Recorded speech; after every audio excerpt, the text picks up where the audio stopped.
Blessings, beloveds. Let's talk about Venus ingressing into Sagittarius, which basically happens in a few hours' time. So Venus has been in Scorpio the last couple of weeks. You know, we've had the Sun in Scorpio, it's still in Scorpio, Mercury in Scorpio, South Node in Scorpio, solar and lunar eclipses all year in Taurus, Scorpio. It's been a very intense year. So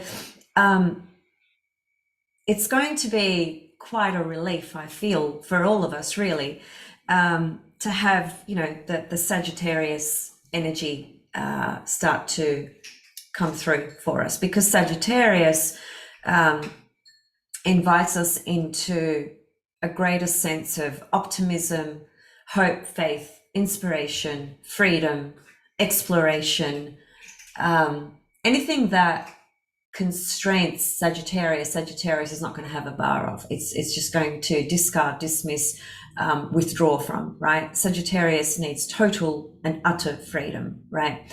So if you've been going through a lull period where you've had some waves of some pretty deep, uncomfortable kind of situations, which is likely to be the case when, you know, we've had all this Scorpio energy in play, Sagittarius is going to be the, you know, point of activation that is going to help you raise your frequency, raise that vibration into a more optimistic space.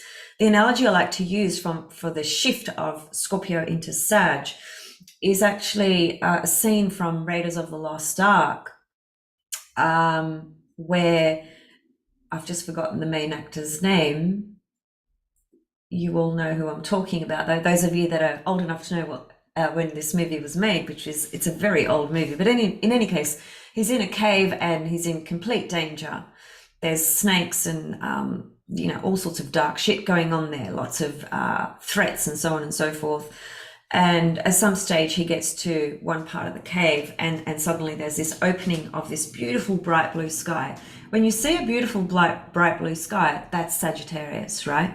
That's that vision, that inspiration, that sense of hope and upliftment that makes us feel that there's something grand, there's something bigger than us, there's something bigger that we can sort of shoot our arrow towards. Remember, the glyph for Sagittarius is that arrow shooting up into the sky. That's not some random thing, and that has tremendous meaning behind it. It's showing us that we are shooting right to the stars, if you like.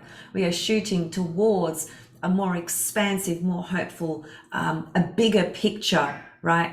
A bigger understanding of anything in our life, right? Scorpio takes us in and down. All the water signs do, actually. So while Venus has been in Scorpio, which is a very dark place, and, you know, Venus is not in her greatest dignity, right, in Scorpio. She does struggle there because she's in her detriment. In any case, she does go through that sign, so we do have to experience those feelings. And the feelings that Scorpio brings up are usually very uncomfortable for a lot of people. They usually have a very dark, complex component and expression and manifestation and nature to them. They're not comfortable, they're not easy. When we go through Scorpio season, it's not uncommon at all to contemplate death, for instance, you know, the process of death, rebirth, the experiences of death. Could be somebody having died, you know, around you in your life. Just the thing about death and going into those darker fields, right? Within our own psyche, as it were, and really feeling into and experiencing things that are just, you know, they don't necessarily create an inspiring space, but it is an extremely important journey, because that is where we go in order to eliminate our fears, number one, and transmute, you know, unwanted or outgrown attitudes, emotions, beliefs, behaviors, relationships, whatever it is, right? The journey in life is very much about death and rebirth, ongoing, right? It's an infinite experience, and we die every night when we go to sleep. for instance, because when we go to sleep, we completely let go, surrender. We go into this space. We don't control what's happening, right? You don't control your breath when you're sleeping. So Scorpio takes us into those deeper layers where things can be quite uncomfortable. That could be things that happen, things that people present to you by their behavior, by what they say, by what they share with you, or just your own sense of feelings and things that are going on internally relative to your life story, right? In any case, when we're going through Scorpio, things are quite dark, right? And it can seem, it can feel like there's no way of sort of feeling hopeful, about certain situations, because we're just seeing it in this really dark sort of sense. But this is the beauty of Sag, when we go into the Sagittarius season, and in this case, Venus in Sagittarius, it brings in that sense of hope and optimism and confidence, that uplifts us. It's just a really uplifting energy. Fire, all fire signs inspire. That's what they do. They inspire. Break that word. Inspire. In spirit. So fire is about spirit, right? And spirit, think about when we say, we make a comment about someone who's like sort of really resilient, whose triumph in a journey in their life. We see them as inspirational figures, don't we? We use the word inspiration for something that uplifts us in some kind of way. It's a contagious, beautiful energy that when it's injected, within us, as it were, we feel alive, right? That's why people love being around fire signs as well, because fire signs inject that enthusiasm, spirit, courage, excitement, energy. It's just delicious, actually, right? So Venus in Sag brings in a lot of these qualities through the meaning of what Venus is about, which is everything that we love and enjoy, right? So Venus in Sagittarius, she's quite a fiery, freedom-seeking goddess. She's seeking to explore and push that envelope, right? Push all those boundaries out the way and step into territory that she's never stepped into before. So she inspires those journeys, right, that take you into fields where you naturally or otherwise might be more constrained, more reserved, more cautious. Venus in Sagittarius is far from cautious. She's looking to experience everything she can. Diversity is her field. She's just wanting to explore anything and everything, right? And a lot of it is underpinned by, if I take this risk over here, and if I explore this journey over here, or if I travel over here, or if I connect with this person from this culture over here, or if I undertake these studies which can expand my wisdom, right, my understanding about life and so forth, then I'm actually in a position where I'm going to find a sense of purpose and meaning in what I'm actually exploring here. That's the underpinning of Sagittarius. It's about truth, one's personal truth. It's about inspiration. It's about exploring anything and everything. There's diversity is key, right? So these are the sorts of themes that come up while Venus is in Sagittarius. It's really quite beautiful, because it is such a complete contrast from Scorpio to Sag.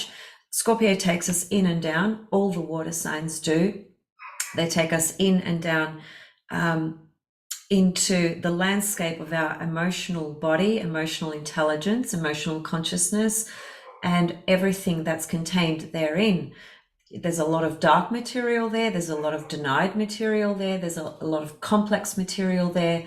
And there's a lot of rich material there as well, right? But in any case, Scorpio has that, it's a darker landscape, right?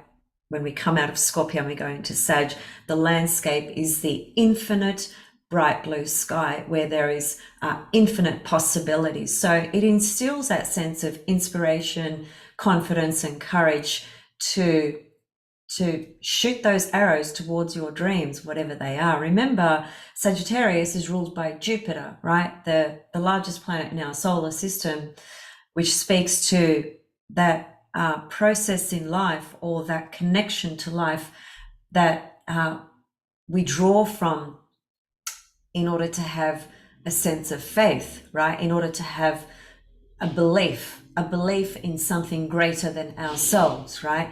A belief that my life has, tremendous meaning and purpose because I can see this expanded picture and vision, and there's so much hope in that field. Actually, when we live in that little constraint, limited world or perspective, which is Saturn, at worst it's Saturn, right? At best, we do need those structures in life as well. Without structure and form, we would be just swimming in this cosmic swirl, cosmic pool, with not having a clear sort of direction or foundation in very much at all. So we do need form and structure. It's very important. But we also need the other side to that, which is Jupiter, which is reaching for those bigger visions, those bigger dreams, that sense of confidence, that sense of faith, and knowing that it will be okay, right? Whatever happens, it'll be okay. And it always is. I've been through some pretty dark, intense times the last 15 years. And there's moments there where I thought it wasn't okay at all, far from okay, but it is, because I'm still here, right? I'm still here. I'm still engaged in my passion, speaking about the stars, sharing with you guys, and doing my best to show up in my own life and showing up here every time for you guys as well. So it is always okay, even though sometimes it doesn't feel like it. And Scorpio can take us into that territory where it doesn't really feel okay, right? It just feels like the end. It feels like death, right? And the feeling of death, whether it's leaving something behind and having to have to let go of something, a person, a situation, a dream, or whatever, that's a death, right? It's an ending, and that's never a comfortable thing. I must admit, though, Scorpios can manage that in a more natural sort of way, because it's part of their inherent archetypal expression, right? But someone who doesn't have a lot of strong Scorpio in their chart, would probably find that death, dark side of life quite daunting, quite challenging, right? Anyway, so in Sagittarius, it's all up, up, up. All right, it's all about feeling inspired through the things that you love. Inspiration is Sag, things that we love is Venus, right? So just track where Venus is actually transiting in your own birth chart, and that will show you where she's lighting up those softer, beautiful, pleasurable type of experiences in life, right? In Sagittarius, it can be traveling as well, obviously, right? Can be higher learning, engaging in some type of study, higher learning, could be taking on a course, could be teaching something. If you're teaching something at this time, it can be very well received, because there's there's a few aspects which I'll get into in a moment.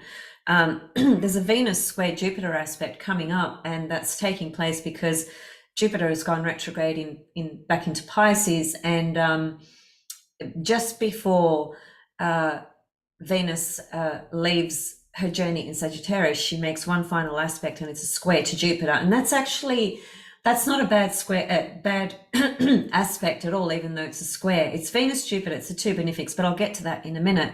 But yeah, this is a time to feel inspired and share that inspiration and vision in your life, right, with those around you, with projects that you may have going on, particularly on the level of creative projects and things like that, because Venus is very much about our creative pursuits, right? And what we feel brings so much value and worth in that journey, right, that we are embarking on or investing ourselves on, because investing is Vesta, But it is also Venus as well, because Venus is connected to Taurus, right? And Taurus is our baseline of what we value and what we invest in as well, right? In Sagittarius, it's, she's very passionate, right? So it's an interesting thing because Sagittarius at best is the most inspirational teacher, preacher, right? It's like if you think about one of your favorite astrology teachers, or just, a person historically that you've found really inspirational through the messages that they have conveyed, stood for, and held strong convictions towards. Could be famous speeches, it could be particular literature, poetry, any type of philosophical, spiritual, and or religious teachings that inject that inspiration, right? When you hear that person speak, that's Venus in Sag, right? And in Venus in Sag, it's going to come through the heart. It's going to come through that deep love, right? It's Venus is not hard. It's not a hard energy. She's not harsh. She's a benefic. She's the goddess of love. So her message through Sagittarius is a message of hope and love through the inspirational or inspired visions or inspired words, right, of Sagittarius. So that's what Venus in Sagittarius actually injects, right, into our field, into our consciousness, into our love, life, relationships, creativity, and so forth. It's seeing the bigger picture and being inspired by an unlimited field, right? The sky. There are no limits when it comes to Sag, right? No, that expression, sky's the limit. Sky is not the limit, right? The sky is infinite, and that's how Sagittarius views the world. That's the cosmological orientation they have, or at least that is what they are trying, right, to experience, right, with the Sagittarius energy and qualities. Honesty and truthfulness at best are an example of Sagittarius as well, because they are the truth seekers. They're the preachers, speakers, truth seekers, inspired visionaries, right? The shadow component of the Sag is the self-righteousness, where my philosophy, my belief is the right one, and I've got to convert you into believing what I believe, right? And as I've often said, truth is a pathless land. That's a quote from Krishnamurti. So everyone has their own personal truth. And in Sagittarius, when that's acting from that shadow side, it doesn't want to be challenged with its own perspective of truth, personal truth, orientation to truth inwardly, and what it sees externally. So that's where it can come up with some problems. And that's the shadow side of its Gemini polarity, right? Gemini is a polarity of Sag. So it's a case of Sagittarius, when the shadow stuff comes up and they are shooting their arrows of truth, and somebody is challenging them, somebody's not accepting their truth, Sagittarius is going to get really pissed off and say, well, no, this is the truth. This is the way it is. And so the lesson, right, the evolutionary lesson, which is there all the time with Sag and Gemini, for Sagittarius, is to learn to listen to other people's points of view. Gemini is our own point of view, our own personal point of view. Doesn't mean it's right, doesn't mean it's wrong. It's just our personal point of view. So when Sagittarius embraces that polarity, Gemini, and accepts and understands that everyone has their own truth, their own philosophical orientation to what they believe, then Sagittarius will be a far more impressive and inspirational type of teacher, because when they listen to other people's points of view, they too can learn something as well, because there is no one on this planet that knows everything, and there's no one on this planet that cannot learn something new. And so that's what we need to kind of keep in mind when Venus is in Sag, because she's going to be, this sort of goddess of truth, right? And that has at the highest level that's completely beautiful because it's Venus and it's totally inspiring, but she has to also listen to other people, right? And so wherever Venus is traveling in your own chart, while she's in Sagittarius, just keep that that theme in mind, because that can come up as a conflicting issue even in your own relationship, for instance, because Venus corresponds to our relationships, right? That can be friendships, that can be our lovers, our, you know, husbands, wives, you know, whatever, family. It can be any person that we have some kind of relationship with, essentially, right? And we might be holding a point of a sense of conviction of something that we think is, no, this is the truth, this is the absolute ultimate truth. And once again, and I've said this many, many times, when we take that position of my truth is above all everybody else's opinion and truth, that immediately takes us into battleground of ego territory. The only way I can be right is if I make you wrong. That's that classic sort of Gemini Sag acting out in that shadow level. So that's something to keep in mind, because Sagittarius on that shadow level as well can be that foot in mouth type of experience, where, because Sagittarius is really direct, right? It's brutally honest, right? It's really, really honest. And there's nothing wrong with honesty and truthfulness. In fact, I think if the world was operating in truth and honesty, we'd be living in a very different world, right?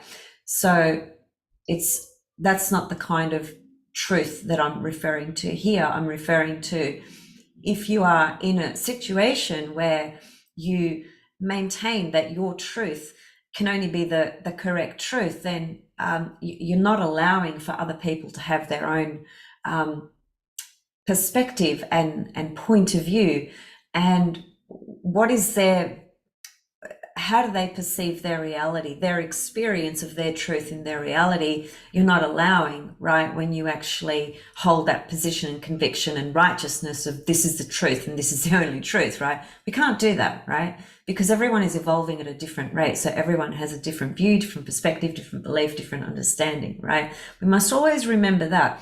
And if we want to really take the best out of Venus in Sag, then we step into Venus through an inspired and embodied experience, where we inspire others, inspire ourselves through our visions and through the vision of love as well, because Venus is the goddess of love.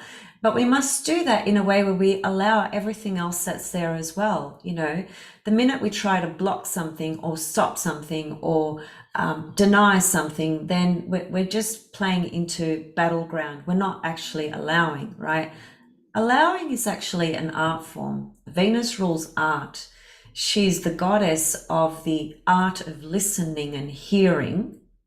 Venus corresponds to how we relate inwardly to what we value and what we hear inside ourselves as well, and how we hear and listen to others as well. That's an art form, to be able to truly hear somebody, right? To hear them, to hear their feelings and their thoughts, right? In Sagittarius, it's going to be predominantly really inspiring, so there's no problem there. But allowing is an art form as well, you know, just allowing life to be as it is instead of trying to control it and change it all the time, right?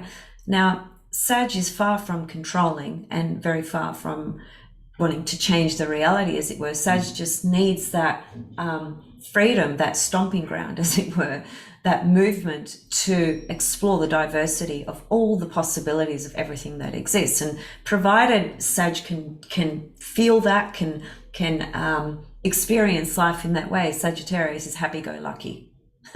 Capricorn is unhappy, unlucky, and Sag is happy-go-lucky, right? Capricorn is not always unhappy and not always unlucky, but can be. So yeah, that's the field that we're kind of stepping into with Venus in Sag. It's just that need to explore diversity and explore various opportunities, because Sagittarius is about opportunities. Let me just bring up the chart and just show a couple of aspects, and then I'll be signing out for today.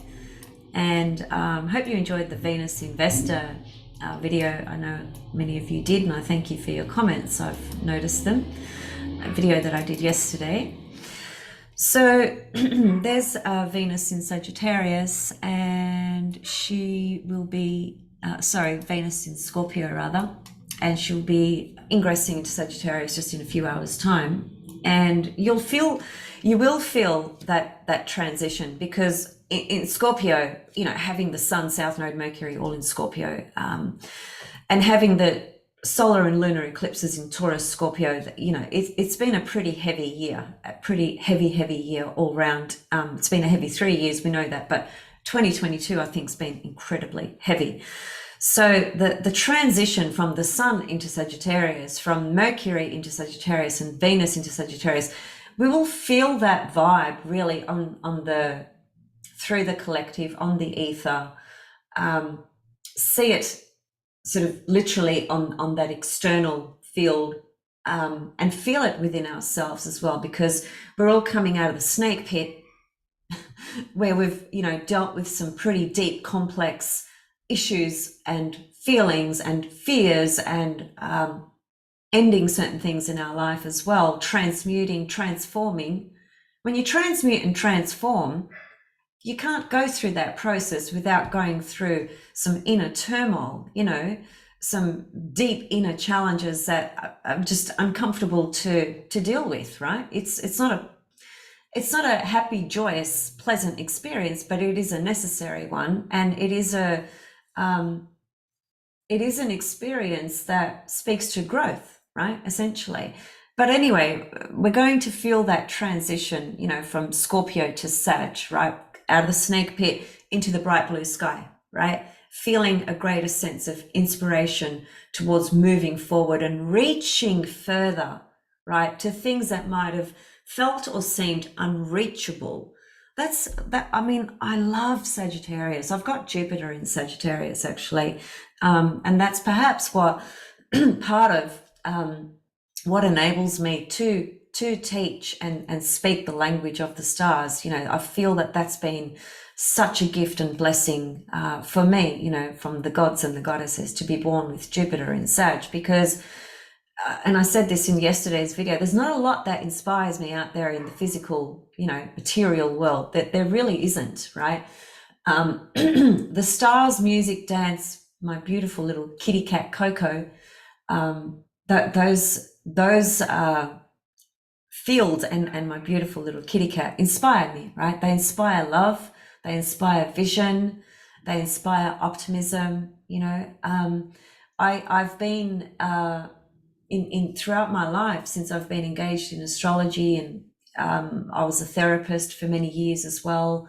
When I've heard certain people speak and teach, there are very specific people, and there's not a lot of them. It's probably only a handful, perhaps, through my life, where I've sat in the presence of them speaking and teaching, and I have felt this swirling fire inside me, right? It's the most beautiful feeling. It's like this ecstatic feeling of complete inspiration, it's like, even when you are watching an artist, some artists that you really love, right, and really appreciate their creative ability, and you watch them perform, whether that's singing or dancing or whatever it is, and you feel completely inspired in that moment just through their energy, right? Their energy that is so free, right, and so inspiring, and it reaches out and touches you. That's that's what we're talking about when we're talking about Sag. It's that uplifting, inspired energy, particularly if you've been going through a bit of a rough patch or a rough year, for instance.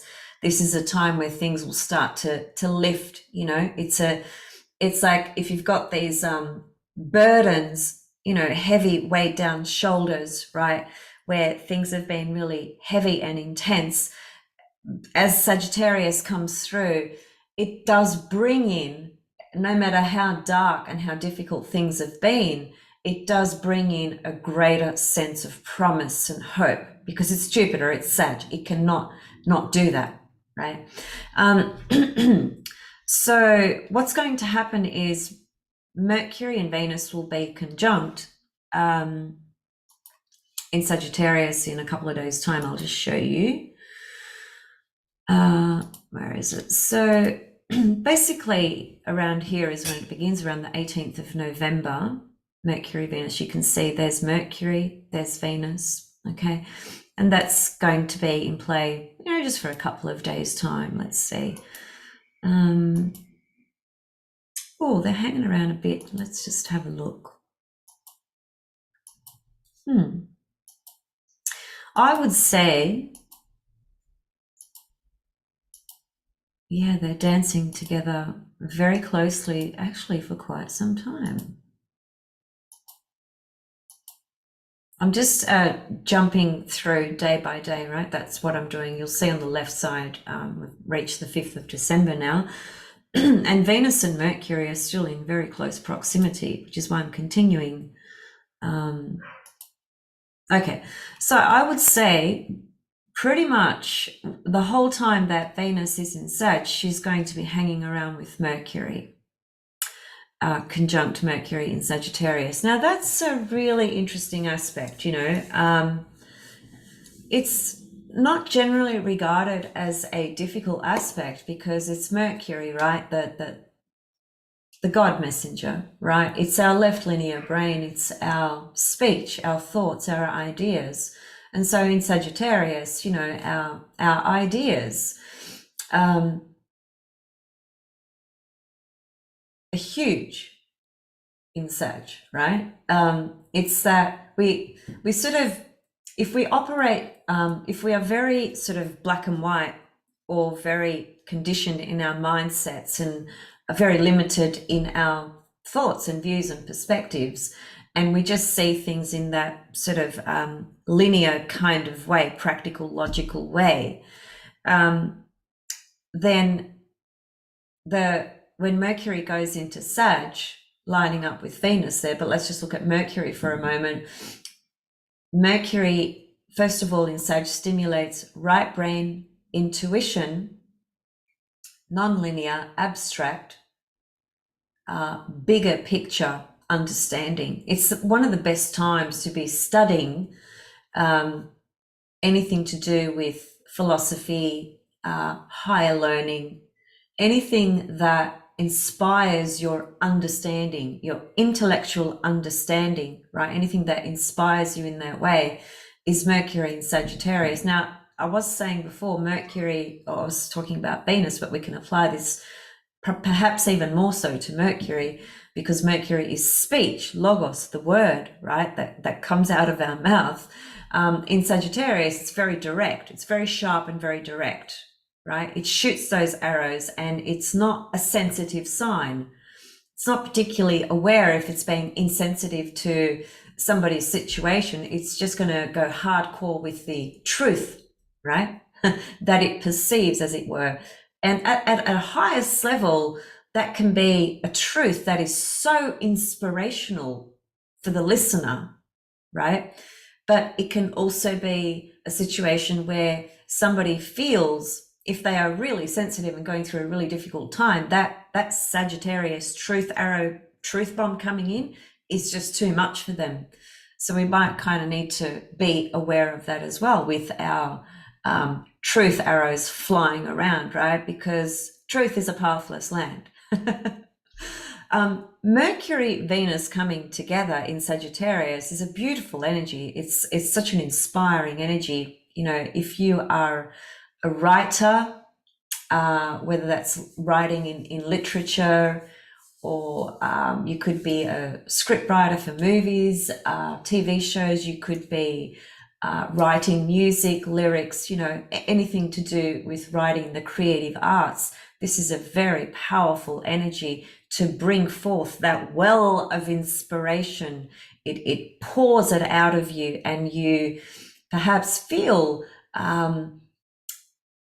just a greater pull towards things that held you back before in your way of thinking and perceiving, right? That can sort of be left behind now. You can step into Sag and use that intuitive power of Sagittarius and Mercury in Sag, even though Mercury is in its detriment in Sag, it is a very intuitive place for Mercury. And Venus in Sag holds that intuitive component as well. So there can be a lot of inspired, intuitive, expanded views and creative ideas that are born through this energy. And Mercury and Venus will be dancing together, for the next couple of weeks. So I would say it's a great opportunity for those sorts of inspired learnings, teachings, and visions, right, creatively or otherwise. The thing with Mercury and Venus, however, at perhaps a shadow sort of level, would be to say that because Venus is about pleasure and Mercury is about what we think about, right? Mercury-Venus conjunction can very easily, not saying it will be for everybody, but it can very easily be devious thinking, right? Devious thinking in the way of manipulating situations with your language and communication and speech in order to get what you want, to get what Venus wants. So it's a bit of it could be the deviate, right? So there's that. That's just the shadow side to a Mercury-Venus conjunction, right? But overall, it's more of an uplifting, inspired, mental field of our mental thoughts and inspired thoughts and visions that are drawn very strongly from a place of, Venus, value, heart, enjoyment, pleasure, and things like that. So a lot of creative things can be born out of that conjunction, I feel, but somebody could be very deceptive, manipulative in what they're saying to you as well. So just be aware of that. Then what's going to happen is not long, I need to go back. So around about here, I would say even from here, the 28th of November, and I'm referring to Venus forming an opposition to Mars while Mars is retrograde. And the exact aspect of that is on the 1st of December. And, we could even say that's still in play there. Or when a planet becomes exact, right, that is that they are the same degree. Two planets in an opposition are forming an opposition and are the same degree. That's their point of exactness, right? And when the faster moving planet starts to move away, because that's what happens, the fastest moving planet out of the two will start to move away, and therefore it starts to separate. So the aspect starts to separate. As it separates, it is said that its strength is not as potent as it is when it's building up, right? So there's applying and then there's separating. Well, there's applying, exact, and separating. Applying is potent, exact is extremely potent, and separating, it sort of starts to dissipate the energy, right? But in any case, Venus is still opposite Mars here, and even though she's separating and moving away from, but for those few days there, Venus opposite Mars is a really interesting aspect. It's the principle of passion, desire, lust, ego, Mars, action, energy, with Venus, which is all about pleasure and love. And so we're talking about the lovers, right?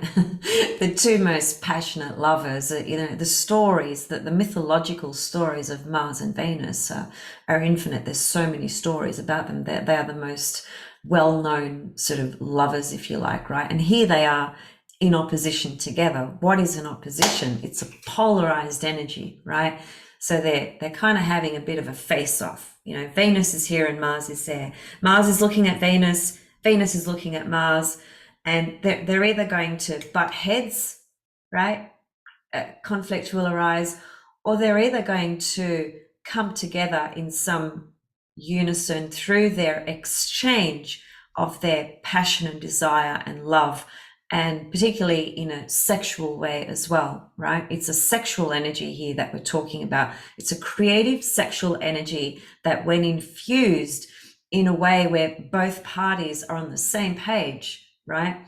And both are basically participating, embracing, and collaborating together, this is a very powerful energy of creation, right? So if you're not in a relationship or you don't have some side lover or whatever it is, and this energy is just something that you work with yourself on a creative perspective, this can produce diamonds, right?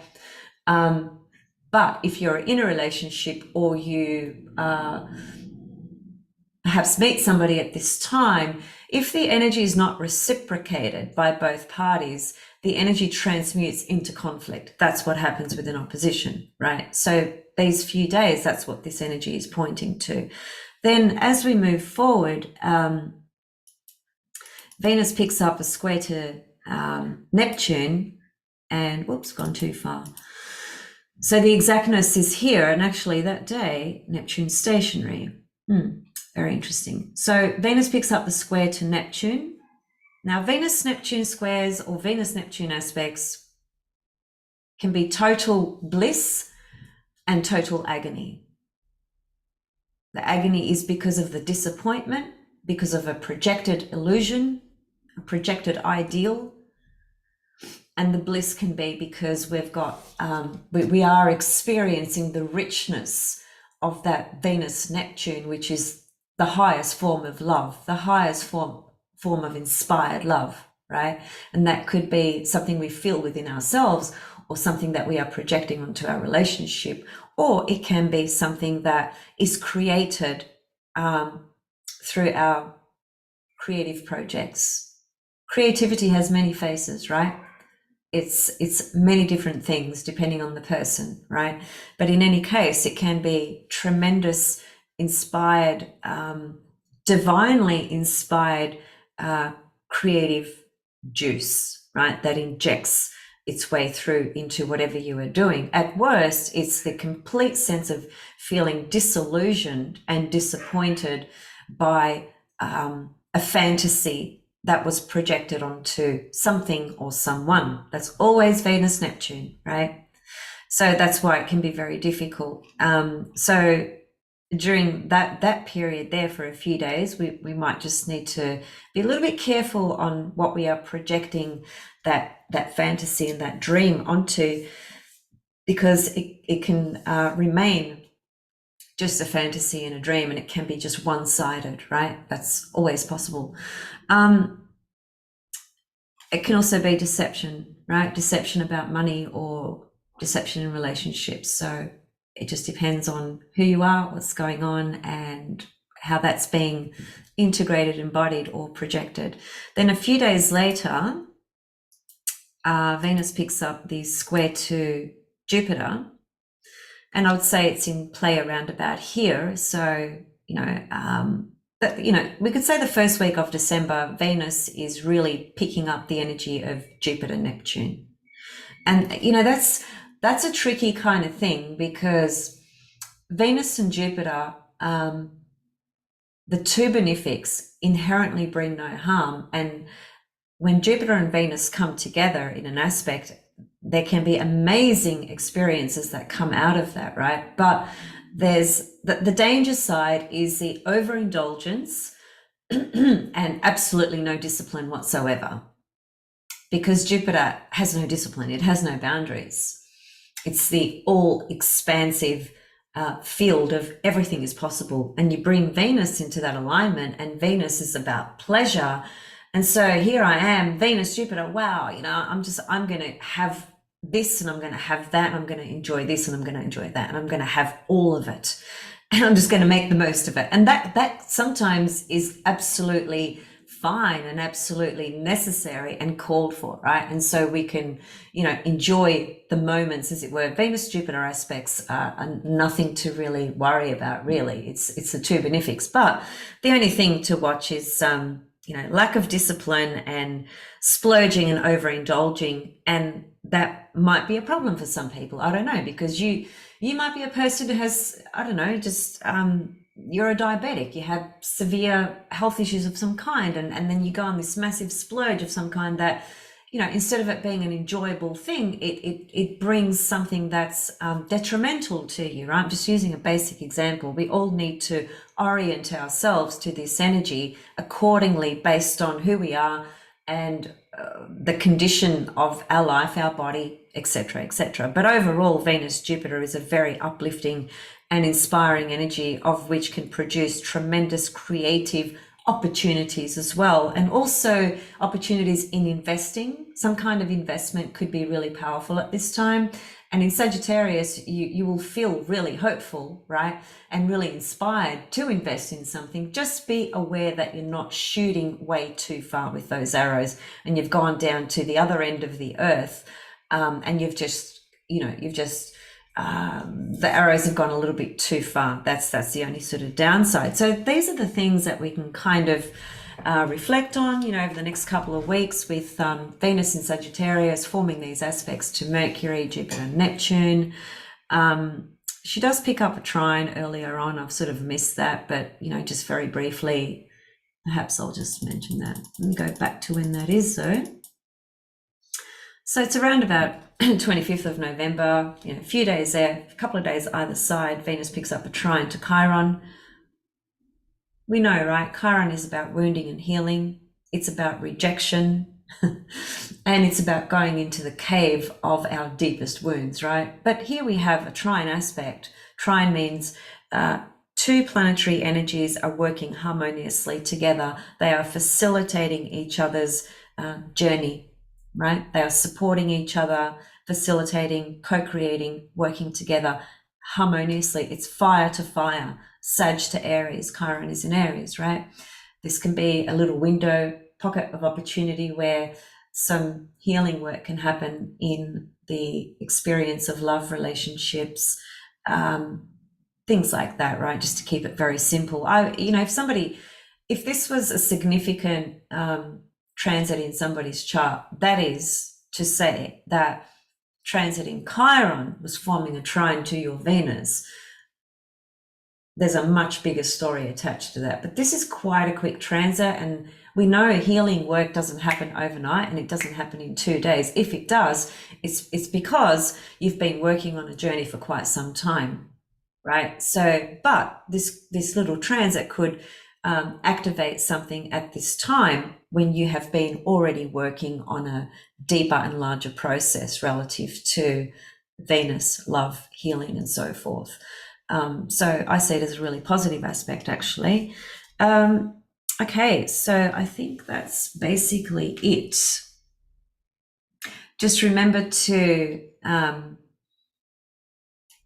when you are shooting your arrows